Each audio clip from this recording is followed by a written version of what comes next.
आज ही का दिन है जब मेरे पिताजी मुझे छोड़कर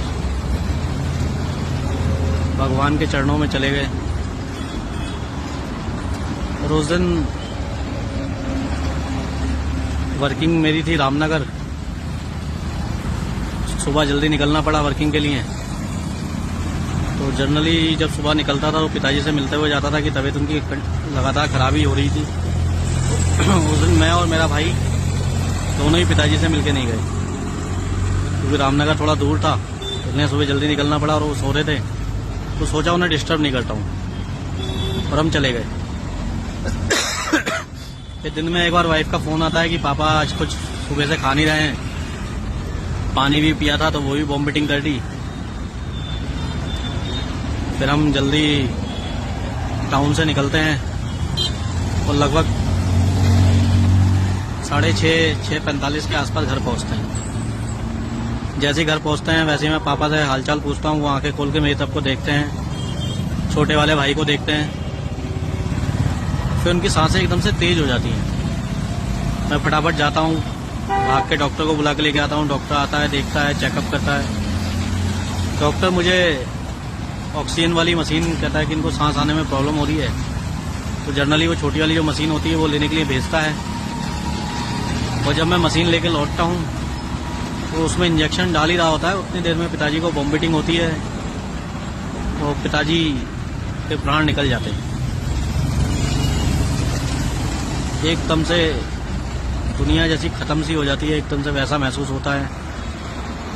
मन को संतुष्टि नहीं होती। फिर उनको कार करके हॉस्पिटल लेके जाते हैं। डॉक्टर वहाँ चेकअप करते हैं, फिर आंखों में कुछ लिक्विड डाल के देखते हैं। वो कहते हैं अब पिताजी आपके नहीं रहे। हर रोज़ ही ऐसा होता है कि जब उनकी याद ना आए, ऐसा कोई दिन नहीं होता। जीवन ही उनसे था और बहुत सी मेमोरियां हैं जो जुड़ी हैं। हर एक कदम पर जहाँ से निकलो वहीं उनकी एक याद है। चाहे घर से बाहर निकलो, जिस रोड पे चलो, तो मेरे मोहल्ले की लगभग 6 गली हैं हमारे जगतपुरे में, और वो एक साथ पिताजी ने पास करवाई थी। उस समय मौजूदा विधायक जी तिलकराज भेड़ थे, उन्होंने के द्वारा वो स्वीकृत करी गई थी। जब उन रोडों पे चलो तो तब पिताजी के साथ जब वो रोड के लिए भागा दौड़ी हो रही थी वो याद आ जाता है। घर के बाहर निकलो, एक ट्रांसफार्मर लगा है। जब मोहल्लों में टुक टुक की संख्या बढ़ रही थी तो लोड काफ़ी ज़्यादा बढ़ रहा था, तब पिताजी ने भेड़ जी से जाके कहा कि एक ट्रांसफार्मर की भाई साहब ज़रूरत है, क्योंकि मोहल्ले में टुक टुक हो रहे हैं और लाइट की बड़ी समस्या हो रही है। तत्काल प्रभाव से भेड़ जी ने उसको स्वीकृति दे दी। तो जब घर के चौराहे पे आओ रविदास मंदिर के पास, तो वो सामने ट्रांसफार्मर नजर आ जाता है। रविदास मंदिर में मेरे पिताजी अध्यक्ष थे, वहाँ बहुत ज़्यादा कंट्रीब्यूशन करा, काफ़ी लड़ाइयाँ लड़ी उसके लिए, उसका होल पास करवाया भेड़ जी से। तो मोहल्ले में अधिकतर चीज़ें और जो अभी भी रोडें हैं वो पिताजी के टाइम की पास करवाई भी हैं। फिर जब मैं नेशनल हाईवे पे आता हूँ तो ये सामने आप रेलिंग देख रहे होंगे। ये जो रेलिंग लगी है, ये आप में से बहुत कम लोग जानते होंगे कि जो इन रेलिंग का काम हुआ है वो हम दोनों बाप बेटों ने अपने हाथ से करा। उस समय हमारी शॉप होती थी फैब्रिकेशन की, और कांग्रेस की सरकार थी, माननीय भेड़ जी विधायक थे, तो पीडब्ल्यूडी का कार्य हमारे यहाँ से ही होता था। तो इसके लिए हमने बाप बेटों ने दिन रात जग जग के काम करा। ये पूरा टेंडर हमें मिला हुआ था, विकास भवन का टेंडर मिला हुआ था। तो ये सरिया पे मैं घन से चोट मारता था। घन कुछ लोग समझ नहीं पाएंगे, घन होता है लोहे का जिससे लोहा काटा जाता है। और मेरे पिताजी इस पे क्या कहते हैं उसे, छेनी से लगाते थे और मैं छेनी पे इस पे चोट मारता था। कई रातें हमने जाग जाग कर इसके लिए बाप बेटों ने साथ में काम करा। इस परिस्थितियां बदली, कुछ कंपनियां पैसा लेके भागी, दुकान बंद करनी पड़ी, और फिर पुनः काम पे जाना पड़ा। पापा टावर फैक्ट्री में समृद्धि फैक्ट्री में लगे पहले, और मैंने सेल्समैनी का काम चालू करा, क्योंकि पढ़ाई करनी थी, हाई स्कूल का टाइम था और इनरोलमेंट फीस जानी थी। मौजूदा हालात ऐसे थे कि इनरोलमेंट फीस तक के लिए पैसे नहीं थे। तो फिर हमने दोनों बाप बेटों ने मेहनत करी। पापा कंपनी में मेहनत करते थे, मैं अपना पढ़ाई करने के बाद में शाम को सेल्समैनी करता था, रात को 10-10 बजे तक। इस जीवन में बहुत सारे लोग मिले जिन्होंने बहुत साथ दिया, जो खास तौर पर रिश्तेदार तो नहीं थे जिन्होंने साथ दिया जीवन में बढ़ने के लिए। उनमें से रिश्तेदार कोई नहीं थे। जब परिस्थितियां खराब हुई तो रिश्तेदार तो मजाक बना रहे थे, लेकिन बहुत से मोहल्ले के ऐसे लोग थे जिन्होंने साथ दिया। कितने लोगों ने ब्याज पे भी पैसा दिया, उनका भी धन्यवाद ही है कि उन्होंने भी कहीं ना कहीं उभारा ही उस समय। मैं ये कहूँ मैंने उन्हें ब्याज दिया, अभी भी कुछ लोगों का ब्याज का जा रहा है। अभी इन दिनों भी कुछ कर्जा हुआ पिताजी की दवाइयों में, वाइफ को अटैक आया, एक बच्चा अवॉइड हो गया, उसमें खर्चे हुए। तो अभी भी कुछ लोगों का जीवन पर एहसान है, उनका ब्याज जा रहा है, पैसा भी दिया जाएगा, थोड़ा सा धैर्य रखना पड़ेगा।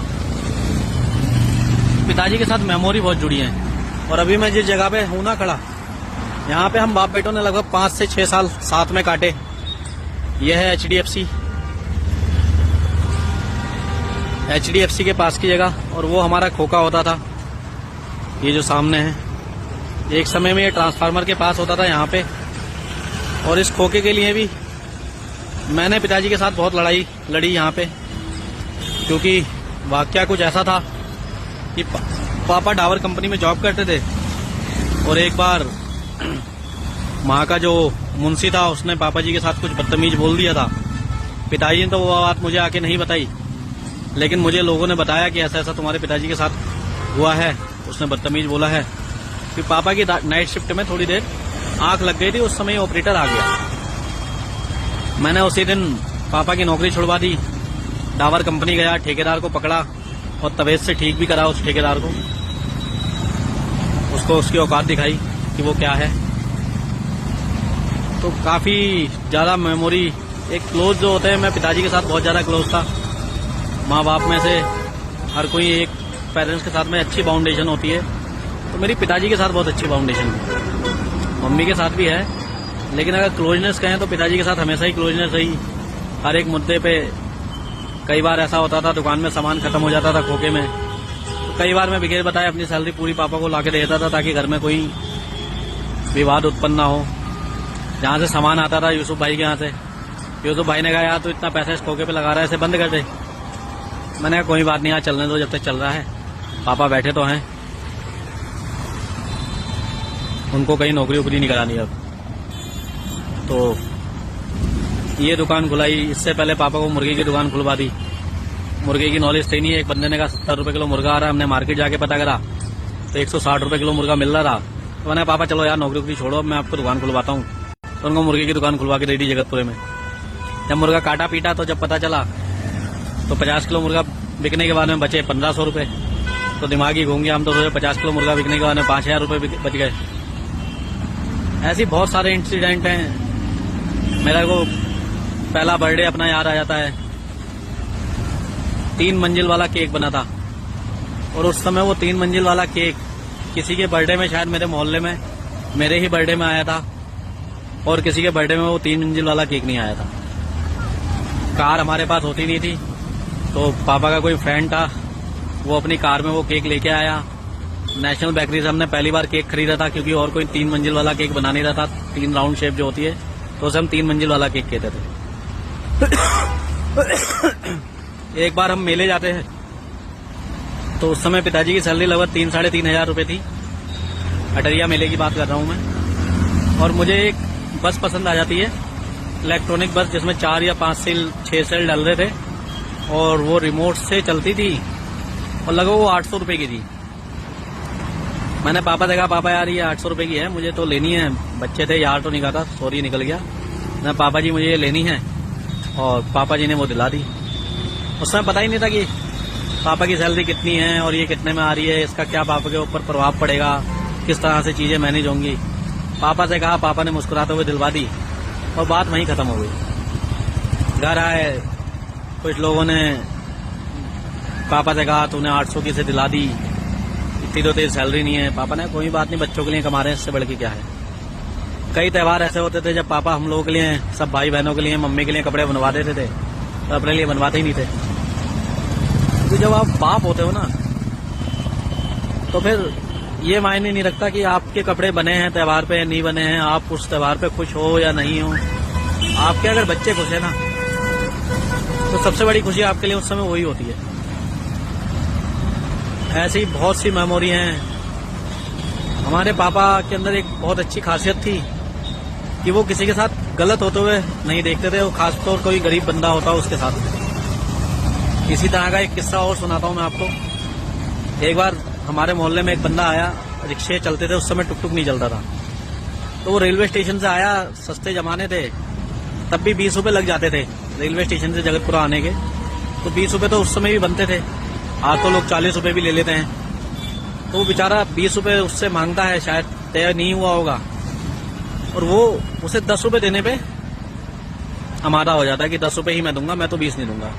वो बेचारा बड़ा हाथ पैर जोड़ के रिक्वेस्ट करता है। मैं और मेरे पिताजी वहीं खड़े थे, और कुछ वाद विवाद बढ़ते बढ़ते वो उतर के उसे रिक्शे वाले के तो चांट मार देता है।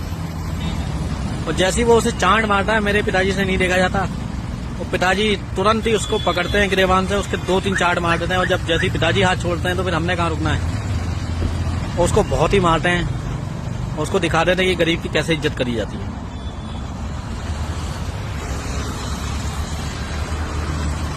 बोलने के लिए तो जितना पिताजी के साथ के किस्से याद करूं उतना ही समय कम पड़ जाएगा, क्योंकि 32 साल की उम्र में 31 साल उन्हीं के साथ गुजरे हैं।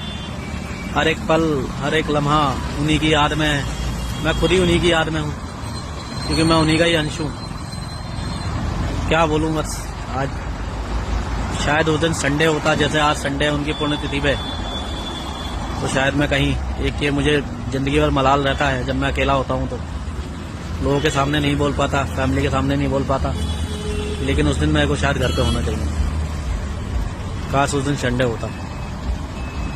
तो होने को तो कौन टाल सकता है, शायद कुछ और प्रयास हो सकते थे।